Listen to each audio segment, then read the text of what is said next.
শেখ মুজিবের ভাষণ দিলে এখন মারিব। কার ভাষণ দিবা? এখন এখানে উঠি তোমার থেকে অনুভব তো কিরকম লাগতেছে, মানে কিরকম অনুভব করতেছো? খুব ভালো অনুভূতি, আলহামদুলিল্লাহ, আল্লাহ শুকর।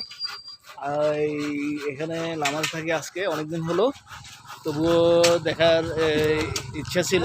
এই এই জায়গা আগে এতটাও উন্নতি ছিল না, এখন পর্যটকের মাত্রাও বাড়ছে এবং আস্তে আস্তে দেখা যাচ্ছে যে বিভিন্ন রিসোর্টের সংখ্যাও বাড়তেছে। এখন তাই এই জায়গাটা আসলে এই আগে এখানে শুনলাম যে বানরের জন্য রাস্তায় হাঁটাও যেত না। তো এই পর্যায় থেকে এই পর্যায়ে আসার মধ্যে দেখা যাচ্ছে যে এখন এটা একটা ভালো একটা টুরিস্ট স্পট হতে পারে। হ্যাঁ, এইখানে লোকজনের ইনকামের একটা আলাদা সোর্স হতে পারে। তো এই জন্য আপনাদেরকে বলবো আপনারা বেশি বেশি এখানে ভ্রমণ করুন। আর ভ্রমণ করা এটা সওয়াবের কাজ, কোনো গুনার কাজ না। যেহেতু আল্লাহ সুবহানাহু ওয়া তাআলা নিজেই বলছেন তোমরা আকাশের দিকে দেখো এবং পাহাড়গুলো দেখো এবং আল্লাহর সৃষ্টি সম্পর্কে তোমরা চিন্তা ভাবনা করো।